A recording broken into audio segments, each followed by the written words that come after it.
Squawk! Welcome back to our Episode 8 rewrite, The Balance of the Force. This is Act 3, Twists and Turns. Again, I'll start off with a quick summary of Acts 1 and 2 in case you haven't seen them in a while. If you don't need the summary, skip to this time code by clicking here.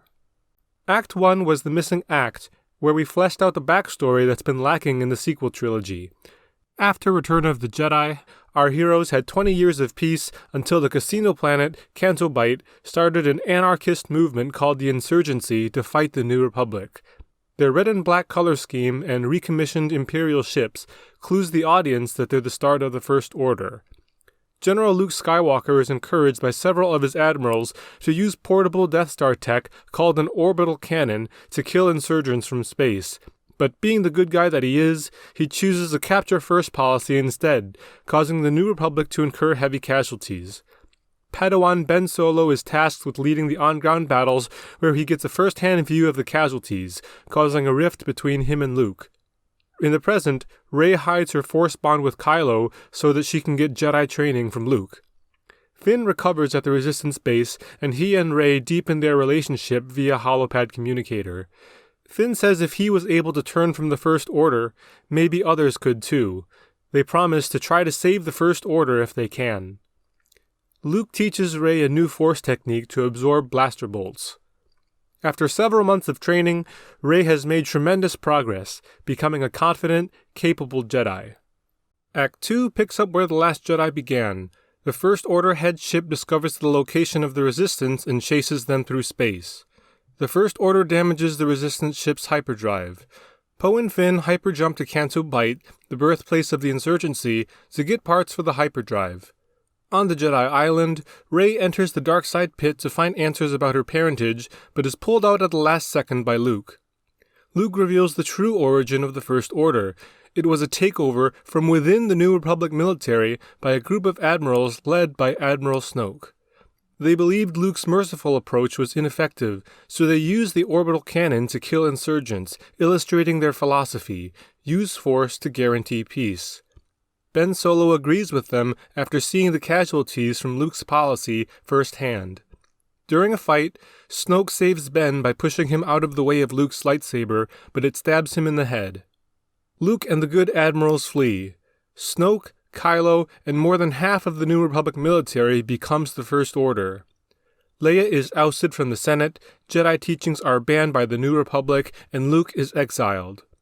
The First Order attempts to do good by fighting the insurgency, saving many lives, including a young Finn, but they indoctrinate everyone they save. Luke reveals Snoke sacrificed himself for Ben because Ben is a chosen one, like his grandfather Anakin. Now to Act 3, Twists and Turns. We can fit in a mini-arc for Poe. Back on Canto Bight, Finn and Poe are trying to figure out how to steal parts for the hyperdrive from a wealthy resident's garage. Poe, being overconfident, tries to shoot his way in, nearly getting them captured and getting his weapon destroyed in the process. With no weapon and no plan, all hope seems lost. When they hear an advertisement on the city's PA system, Finn has an idea. They hijack the city's PA system and declare that the racing animals have broken loose and are tearing through the city. In the chaos, they are able to steal the hyperdrive parts from a wealthy resident, showing Poe the value of brains over brawn. With their mission complete, they lightspeed jump back to the Resistance head ship. The engineers immediately start repairing the hyperdrive. There's no way the First Order didn't see their arrival from hyperspace, so the Resistance is primed for a First Order attack, but none comes. Snoke calmly observes from the First Order head ship. All the pieces are now in place. He tells Kylo, "I think it's time I met your new friend." Rey is woken up in the middle of the night by a Force connection with Kylo. He reveals that the First Order head ship has an orbital cannon, and it's locked onto the Resistance ship. The whole space chase was a ruse. They could have destroyed the Resistance ship at any time, but they chose to keep it around to use as leverage against Rey, especially now that Finn and Poe are back on board. Kylo threatens to fire unless she turns herself into Snoke. Rey knows it's a trap, but she also knows Luke won't let her go because he'll also know it's a trap. So, Rey sneaks out at night to fly to meet Kylo Ren. Using the Force, Rey lifts Luke's long-dormant X-Wing out of the water, powers it up, and flies off. When Luke wakes up the next morning, he realizes what Rey has done. He's anxious about ending his isolation, but he feels he has to do something. As he looks pensively at the Millennium Falcon, we get a flashback of Han saving him. I owe you one. Determination on his face, he and Chewie head off to the throne room before it's too late. Snoke has captured Rey in his throne room, binding her in midair as Kylo watches in horror. Snoke asks Kylo to kill her. He ignites his lightsaber, hesitates, then turns his lightsaber off. Weak, chides Snoke, as he force pushes Kylo aside, slamming him against a wall. Kylo's lightsaber clatters against the ground. Rey attempts to force pull the lightsaber to her hand. No, my child. Snoke force pulls the lightsaber to his hand, then places it on the throne's armrest just as it was in The Last Jedi. I have so much to show you. He appears to be using the Force to give Rey some kind of vision. We see flashes of Rey's parents. Snoke reveals he was the architect of their Force connection, using Kylo as a pawn to turn her to the dark side. He tells Kylo he's no longer needed, as he has no use for an apprentice who isn't committed to the dark side. Perhaps he'll have better luck with Rey. I think this provides a stronger rationale for Kylo killing Snoke. In the original movie, it appears the only reason Kylo killed Snoke was because Snoke said some deliberately ambiguous wordplay about Kylo killing his true enemy. Just as the guards enter the chamber to confront Kylo, Luke arrives. Snoke shoots Force lightning at Luke. With Snoke distracted, Kylo is able to activate his lightsaber, cutting Snoke in half. As he lays dying on the ground, he laughs through the pain, saying, "It is already done." Rey falls to the ground, unconscious. This time, Kylo and Luke team up to defeat the guards. Kylo asks Luke why he came. Luke says he knew he would need him. "Don't you know what I've done?" Luke closes his eyes, seeing through the Force. "Yes, you saved your mother." We reveal to the audience that it was Kylo who used the Force to save Leia from dying in space. Remember, he was there. He was going to fire the shot, but he hesitated, allowing his wingmen to fire instead. So instead of being a bizarre scene leaving the audience to ask, what the hell just happened? It serves a purpose, to show it was Kylo who used his Force powers to save his mother, that he was already on the path to becoming good. "And your father," Luke continues, "saved you." In the Force Awakens scene between Han and Kylo, after Kylo's lightsaber is activated and kills Han, Kylo says thank you. We're made to believe that it meant, "Thank you for letting me kill you so I can fully commit to the dark side." But both Kylo and Han put their hands on the lightsaber. We never actually see who activated it. Luke says, "Your father knew what you were about to do. He knew if you killed him, you would be forever lost to the dark side.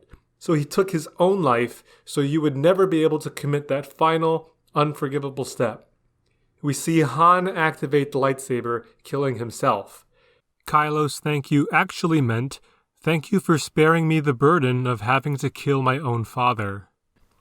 He sacrificed himself so that you could never fully fall to the dark side. Luke is the perfect person to discuss this with Kylo because he would know a thing or two about having to choose between killing a parent and doing the right thing. Whereas Luke's arc was all about seeing the good in his father, Kylo's arc is all about seeing the good in himself. Symmetry. Ben is in tears. "Luke, you may have given up on yourself, but I never gave up on you." Ben embraces Luke. As Luke opens his eyes, we see Rey getting up. "Rey," says Luke, as they both walk towards her. "Stay back," shouts Rey, as she force pushes them both away. "Rey, it's all right. Snoke is dead. It's all over." Rey is seething. Luke looks over at Snoke's dead body, then back at Rey. "What did he show you?" "Everything." Flashback. Rey's homeworld of Jakku is embroiled in civil war, the insurgency versus the local resistance. "Stay safe," Rey's parents tell a young Rey. We'll be back for you soon. We see that shot from Force Awakens of them flying off in a ship. We find out they are joining the local resistance in an immense space battle over Jakku against the insurgency. Far away, Luke is troubled, lost in his thoughts, as we again see that scene of the command center being told of multiple insurgency attacks. We hear Rey's parents begging for help on the intercom, asking for New Republic assistance we know will never arrive. The New Republic promised it would help us. But Luke is short on troops and he cannot save them all. I'm sorry. There is radio silence as we get a shot of the insurgency gaining the upper hand in the battle. As Rey's parents embrace each other, insurgent forces fire on their ship, killing them in a fiery explosion. You knew, didn't you? That's why you pulled me out of the pit. You didn't want me to find out that you let my parents die. Rey, I'm sorry, I didn't know. It was war. I did everything I could. But you didn't. You had the orbital cannon. You had all the tools you needed to defeat the insurgency and save the galaxy. Why didn't you do something? How many more out there are like me, Master Luke?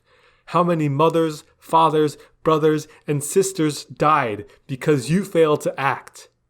Hux. Yes, General Skywalker. How many? Suddenly, doors open all around the throne room. Guards stream out, providing reinforcements all around Rey.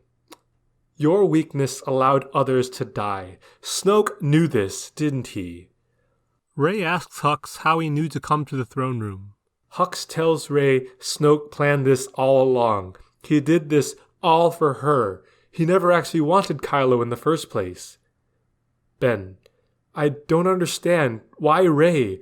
What did Snoke see in her? A dawning realization occurs to Luke. Born to a commoner, a child, gifted in the Force beyond compare, through the sacrifice of a master, shall be destined to bring balance to the Force. Ben, you're not the chosen one. She is. There is precedent in Star Wars for the de novo appearance of a person supernaturally gifted with the Force of no special lineage on a desert planet. It isn't Luke, it's Anakin. Rey is a chosen one, like Anakin. Not only does this explain why she's so strong with the Force, it simultaneously creates an ironic symmetry. Kylo wanted so much to be like Vader, and Rey seemed poised to be this story's Luke, when all along it was destined to be the other way around. And it explains why Snoke would want to recruit her, and it also works with our theme. Hux explains to Rey that Snoke sensed early on that the Chosen One was out there, but before he could identify where, the Force became dormant in Rey, perhaps to protect her from him. So he took on Kylo as a false apprentice for years, all just to get a chance to one day win over the Chosen One when the Force inside them awakens again. Snoke knew that she alone had the power to lead the First Order. He sacrificed himself so that she could have the opportunity to make a just and fair universe on her terms. There's no nuance, only black and white. Rey, your parents died because Skywalker was not strong enough to do what needed to be done. Snoke knew that only power can guarantee safety and security. Please, carry on his legacy. You can make sure that what happened to you never has to happen to anyone else. The best villains believe they're the hero of their own story. Snoke genuinely believed he was doing the right thing, ruling by force to guarantee peace. The ends justify the means. Luke being responsible for Rey's parents dying doesn't just give her a reason to turn against Luke, it also simultaneously causes her goals to align perfectly with the First Order's goals, to use Force to ensure the stability of the universe so that no one else has to suffer like she did. Luke begs Rey one last time to come back to the light. He says after losing Ben, he can't lose her too. Just like I couldn't lose my parents? You could have saved them, but you did nothing. No wonder you hid away in the island for all these years. Doing nothing is apparently what you do best. What are your orders, Supreme Leader? Fire. Hux's troops fire on Luke and Ben. Just as they make it to the door and close it behind them, Ben is shot in the abdomen. Luke tells Chewie to come pick him up. Quick aside, because we can't understand what Chewbacca is saying, he is often portrayed as a kind of pet. It's easy to forget that he's a fully sentient being with thoughts and emotions all his own, so I want a quick moment to showcase that. As Chewie picks up an injured Ben in his arms, we quickly flash back to that scene at the beginning with him cradling baby Ben in his arms. That's it. Just a quick moment to show Chewbacca having the emotional depth to recall a bittersweet memory. They fly off in the Falcon as Luke follows in his X-Wing. Hux asks Rey what she wants to do next, now that she has the entire First Order at her command. She knows just what to do. And that is our Act 3. Kylo turns good because his father sacrificed himself for him. Rey turns evil because Luke allowed her parents to die. Rey is a chosen one and is now in command of the First Order. Click here or in the description for Act 4, our grand finale. See you in the next one.